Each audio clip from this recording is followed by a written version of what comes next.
नमस्कार, मैं हूं दीपक और आप देख रहे हैं डीएस के टॉक्स। महाराष्ट्र में जो पॉलिटिक्स का बिग बॉस चल रहा है, यहाँ आए दिन नए ट्विस्ट आते रहते हैं, आए दिन ऑड इवन भी चल रहा है। यहाँ पर कभी संजय राउत कुछ बोलते, कभी बोल रहे थे कि सचिन वाजी ईमानदार काबिल ऑफिसर है, उसको क्यों टारगेट कर रहे हो, फिर थूक कर चाट लिया। मतलब ऑड इवन में या थूक कर चाटने में यहाँ संजय राउत जी ने लॉर्ड केजरीवाल का रिकॉर्ड तोड़ दिया है। कभी कुछ बोलते हैं, फिर नेक्स्ट डे उसका उल्टा ही बोल देते हैं। अभी रिसेंटली उन्होंने क्या बोला, पहले आप जरा सुन लीजिए। देखिए, सचिन वाजे मुंबई पुलिस के एक अफसर है। मैं मानता हूं कि बहुत ही कामयाब और होनहार अफसर है। इन्वेस्टिगेशन करने में वो बहुत ही होशियार अधिकारी है। बहुत से क्राइम इन्वेस्टिगेशन इस अधिकारी ने किया है। इस प्रकार की गंदी राजनीति इस राज्य में या इस देश में पहले कभी नहीं हुई थी। बीजेपी के अनिल परब का नाम कल आया है, अजित दादा पवार जी का नाम आया है, अनिल देशमुख का नाम लिया है। कौन ले रहा है? जो व्यक्ति एक ऐसे जघन्य अपराध में लॉकअप में है, उससे लिखवा कर लिया जाता है और उसके एविडेंस बनाकर सामने लाया जाता है।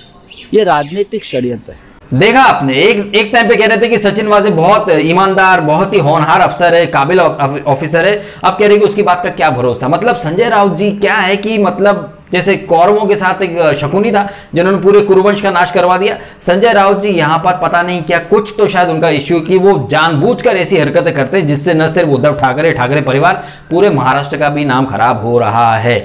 हालांकि ये जो सचिन वाजे प्रकरण है, मनसुख हिरेन की मौत, फिर एंटलिया में ये जो ब्लास्ट से भरी हुई विस्फोटक पदार्थों से भरी हुई जो कार रखी गई थी, इसके टाइम पर एक वीडियो मैंने बनाया था। मैंने कहा था कि एक पत्ता खुलेगा तो सारा जो ताश का जो एक पत्तों का महल होता है वो भरभरा के गिरेगा, बात निकलेगी तो दूर तक जाएगी। अब इतनी दूर तक चली गई है ये बात, लेकिन जो सच्चे पत्रकार हैं, तथाकथित खरी पत्रकारिता करने वाले लोग, उनके कान पर जूं तक नहीं रहेंगी है। मैं पहले भी कहता रहा हूं कि लोगों को गोदी मीडिया तो तुरंत दिख जाता है, लेकिन ढोंगी मीडिया आज तक नहीं दिखा। या ये कहें कि देखने के बावजूद लोग उस ढोंगी मीडिया को ढोंगी मीडिया नहीं कहेंगे, बल्कि उन्हें आंख बंद करके फॉलो करते हैं। इनफैक्ट इस वीडियो के नीचे भी बहुत सारे लोग आएंगे जो दल्ला पत्रकार अभिषेक पुण्य प्रसून वाजपेयी या रवीश कुमार के ब्लंडर्स को, उनकी हिपोक्रेसी को, उनकी अंधी जो भक्ति है गांधी फैमिली से या फिर जो बीजेपी से नफरत है, उसे वो लोग जस्टिफाई करेंगे। तकरीबन एक महीने के आसपास हो चुका है ये 100 करोड़ की वसूली कांड।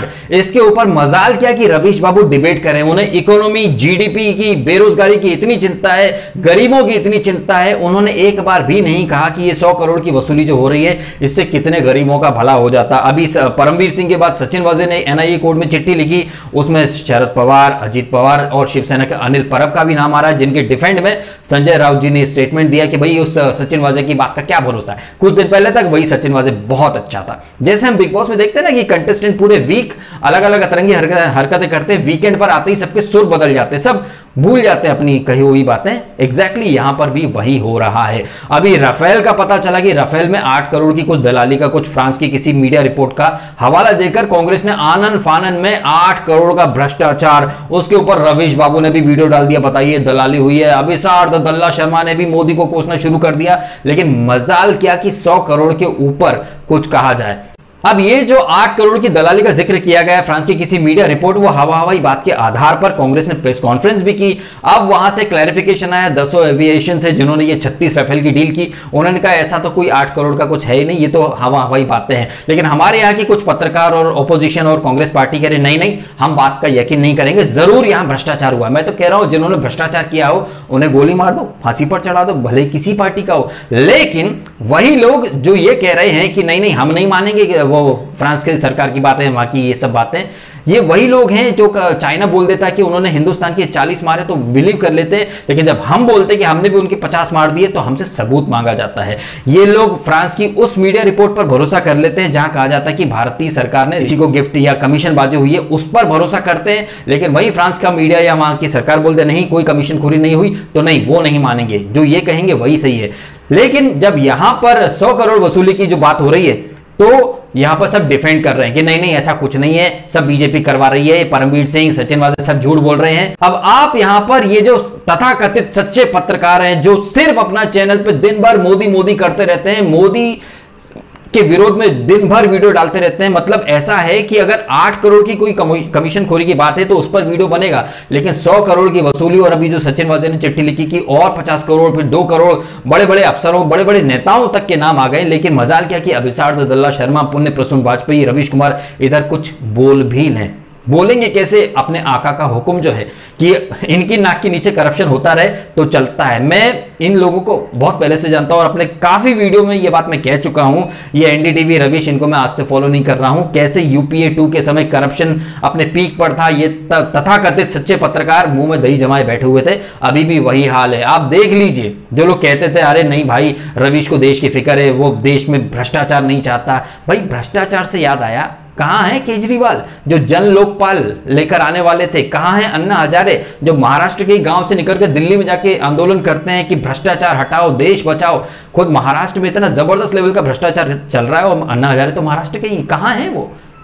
कहां है रवीश कुमार? कहां है अभिसार शर्मा? कहां है पुण्य प्रसून वाजपेयी जो कह रहे थे कि बताइए ये जो 8 करोड़ की दलाली हुई है इसमें कितने गरीबों का भला हो जाता है? यहाँ 100 करोड़ की वसूली, उसके ऊपर और वसूलियां निकल रही हैं और नाम आ रहे हैं, लेकिन किसी के कान पर जूं तक नहीं रेंग रही है। वो राहुल गांधी जो मोदी या बीजेपी सरकार के ऊपर सवाल उठाने का एक मौका नहीं छोड़ते हैं। 8 करोड़, 1 करोड़, 10 करोड़, 20 करोड़, 25, जितने भी करोड़ का कुछ कमीशन हो, करप्शन हो, घोटाला हो, बड़ी बड़ी बातें करते हैं। लेकिन यहाँ 100 करोड़ वसूली, एक मंत्री से 100 करोड़ वसूली का टारगेट रखा गया, तो सोचिए सारे मंत्रियों को कितना पैसा मिला होगा, कितनी वसूली की गई होगी, कितने गरीबों का हक मारा गया होगा। अभी मास्क नहीं पहनने के ऊपर ही बीएमसी ने 50 करोड़ वसूल कर लिए लोगों से। तो आप देख लीजिए 100 करोड़ में से 50 करोड़ तो अकेले बीएमसी नहीं वसूल कर लिए लोगों से। यहां कोई भी पत्रकार या सच्चा पत्रकार या सदी का सबसे जबरदस्त मैग्सेसे अवार्ड जीतने वाले महान पत्रकार कोई नहीं बोलेंगे कि ये लूट क्यों रहे हो, चालान क्यों बना रहे हो। जिन्होंने मास्क नहीं पहना उन्हें फ्री में मास्क दे दो ना। लेकिन नहीं भैया, इनका फोकस हमेशा रहता है बीजेपी पर, यूपी पर, गुजरात पर, एमपी पर। यहां कुछ नहीं होगा क्योंकि यहां इनके मालिकों की सरकार है। यहां इनके मालिकों की सरकार के एक बहुत बड़े नेता संजय राउत जी, जिन्होंने कंगना रनावत को कुछ अपशब्द कहे थे, याद है ना आपको क्या कहा गया था? उसके बाद वो पलट गए, नहीं उन्होंने तो नोटी कहा था। हरामखोर वर्ड का मतलब नोटी। अभी योगी आदित्यनाथ का एक क्लिप वायरल हो रहा है जहां पर उन्होंने कुछ शब्दों का इस्तेमाल किया है। क्या बोला है? चूतिया करके। ठीक है, अब देखिए दोगलेपन का जबरदस्त उदाहरण। कांग्रेस के तमाम नेता पिछले कई सालों से मोदी जी को पता नहीं क्या क्या बोल चुके हैं। दिग्विजय सिंह ने तो बोल दिया था मोदी जी का एक ही काम है, भक्तों को चूतिया बनाना, चूतियों को भक्त बनाना, मौत का सौदागर, हिटलर, गंदी नाली का कीड़ा, नीच, पता नहीं क्या क्या बोला गया। तब अभिसार शर्मा को ना लैंग्वेज का मैनर्स दिखा, ना रवीश बाबू जो मिथुन चक्रवर्ती के स्टेटमेंट पर कह रहे हैं कि बताइए राजनीति में भाषा की गरिमा गिर रही है, बड़ी विडंबना है भाई। लेकिन जब पीएम मोदी को गालियां पड़े तो मुंह में दही जम जाता है। कंगना रनावत का कैरेक्टर असैसिनेशन कर दें महाराष्ट्र के कुछ नेता तो मुंह में दही जम जाता है। बट योगी आदित्यनाथ कुछ बोल दे तो भाई गंदी गंदी गालियां दे रहा है, नंगी नंगी गालियां दे रहा है। बताइए भाषा का स्तर गिर रहा है। मैं पहले भी कह चुका हूं, अगेन अपने स्टेटमेंट को बार बार रिपीट करना पड़ता है मुझे। जब अर्नब का अरेस्ट हुआ, कंगना के घर के ऊपर जेसीबी चलाई गई तो लोग बहुत हंस रहे थे, बहुत ज्यादा हंस रहे थे। ये दल्ला पत्रकार, इसकी लैंग्वेज देखिए, अभिसार शर्मा की खुद को पत्रकार बोलता है कि पेला गया अर्नब, अच्छी कुटाई हुई। जब इसकी कुटाई होगी, अरे राजदीप का तो याद ही है ना आपको, उसने कुछ अफवाह फैला दी तो कैसे सब लोग उसके डिफेंड में रोने लग गए, विधवा विलाप करने लग गए। और अगर ऐसे में हम कुछ बोले तो हमें नसीहत दी जाती कि भाई सिंपैथी दिखाओ, थोड़े मैनर्स रखो, लैंग्वेज का ज्ञान दो। ये खरी पत्रकारिता करने वालों को, सच्चे पत्रकारों को लैंग्वेज का कोई ज्ञान नहीं देगा। उनके थंबनेल देखिए, पेला गया, कुटाई हुई, जबरदस्त, मजा आया, ये वो, ये इनकी भाषा है सो कॉल्ड सच्चे पत्रकारों की, जो सिर्फ मोदी मोदी मोदी करते रहते हैं। उसके बाद मुझसे आके लोग कहते हैं कि भाई तू तस्वीर का एक ही साइड क्यों देखता, दूसरा क्यों नहीं देखता। कभी उनसे बोला आपने जाके कि आप लोग तस्वीर का एक ही साइड देखते हो, दूसरा क्यों नहीं देखते हो? तो जो तस्वीर का दूसरा पार्ट वो नहीं दिखा रहे हैं, मैं आपके सामने वो दूसरा साइड लेकर के आ रहा हूं। मुझे नसीहत देने से पहले कृपया उन लोगों को नसीहत दें जिन्हें आप ब्लाइंडली फॉलो करते हैं। अभिसार दल्ला शर्मा, ध्रुव टट्टी, रणडी टीवी, खानदान राणा, यूब सरदेसाई, ये सब लोग सिर्फ एक ही साइड दिखा रहे हैं। इनके बम में दम नहीं है कि महाराष्ट्र सरकार के ऊपर या कांग्रेस के करप्शन पर कुछ बोलने। इन्हें रफाल दिखाई देता है, वहां की जो सरकार ने प्रेस रिलीज करा कि नहीं ऐसा कुछ नहीं है, नहीं उस पर भरोसा नहीं है, लेकिन वहां की मीडिया रिपोर्ट पर भरोसा है। यहां पर वही लोग खड़े होकर बोल देंगे नहीं नहीं वो तो झूठ बोल रहा है, हम कैसे मान लें, हम कैसे मान लें। तमाम बातों का निचोड़ ये है कि ये परमवीर सिंह, सचिन वाजे, ये महाराष्ट्र के सरकारी अफसर हैं। ठीक है, इनकी रातों रात, सचिन वाजे जो 16 साल से बाहर था पुलिस फोर्स के, शिवसेना में जुड़ा, उसे मोदी ने नहीं पुलिस फोर्स में फिर से भर्ती करवा दिया। अनिल देशमुख, जिन्हें पहले तो शिवसेना शरद पवार खुद बोलते रहे कि नहीं उन्हें इस्तीफा देने की जरूरत नहीं है, सडनली उनका इविक्शन, यानी बिग बॉस की भाषा में कहे तो सडनली उनका मिडनाइट इविक्शन हो गया, उन्होंने नैतिकता के आधार पर इस्तीफा दे दिया।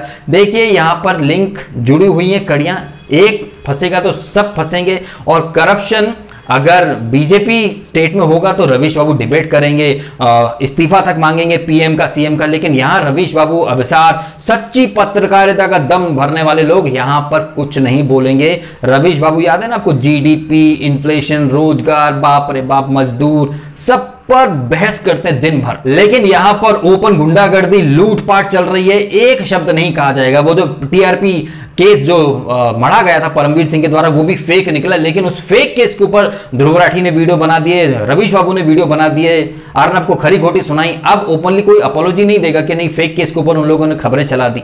ये जो लिबरल मीडिया है ना भाई, एक नंबर का चमनचिंदी लोगों से भरा पड़ा है। और मुझे तो हंसी आती है लोगों के आईक्यू के ऊपर कि जो खाता ना वही, बस रवीश बोलते वही सही, उन्होंने कह दिया तो बस लोग चल पड़ते हैं। उन्होंने कह दिया कि लोकतंत्र खतरे में, उन्होंने कह दिया कि सब बीजेपी करा रही है। महाराष्ट्र में बीजेपी सरकार है, महाराष्ट्र में उद्धव ठाकरे हैं, जिन्हें कुणाल कामरा, स्वरा भास्कर या पूरा लिबरल मीडिया, जब तक शिवसेना बीजेपी के साथ थी, ये लोग शिवसेना को गुंडा पार्टी बोलते थे, लेकिन अब शिवसेना कांग्रेस में जुड़ गई तो शिवसेना को सर्टिफिकेट मिल गया ईमानदारी का, अच्छी पार्टी का। ये है इन लोगों का हिपोक्रेसी का एक अलग ही रूप। जो लोग बीजेपी के साथ है वो सब अनपढ़ हैं, गवार हैं, गुंडे हैं, लेकिन जो बीजेपी से दूर होकर कांग्रेस में जुड़ जाता है वो अचानक से गंगा जल से नहाया हुआ पाक पावन पवित्र इंसान बन जाता है।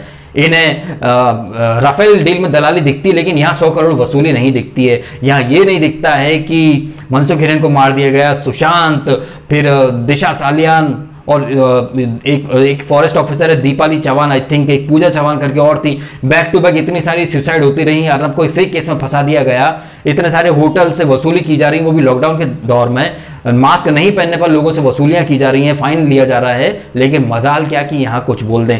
या संजय राउत अगर कुछ गाली गलौज करते हैं, पीएम मोदी को गालियां दी जाती हैं, तो वो फ्रीडम ऑफ स्पीच है, लेकिन मिथुन चक्रवर्ती कुछ बोलते हैं ममता बनर्जी के ऊपर, या फिर योगी आदित्यनाथ के मुंह से कुछ निकल जाए, तो भाई ये देखिए राजनीतिज्ञों की भाषा। ये तो है इन लोगों की हिपोक्रेसी। अगर अब भी आपको ये लोग सच्चे पत्रकार लगते हैं तो अपने दिमाग का इलाज, खैर दिमाग में कुछ होगा तो इलाज होगा ना, भूसे का क्या इलाज होगा। तो वीडियो खत्म करता हूं। बहुत सारे लोगों को शायद मेरी बातें हजम नहीं होंगी, तो वो आएंगे यहां पर अपनी स्टुपिडिटी दिखाने। आइए, आपको अच्छा करारा जवाब मिल जाएगा। थैंक यू सो मच, आपने समय निकाला, वीडियो देखा, आपका बहुत बहुत धन्यवाद।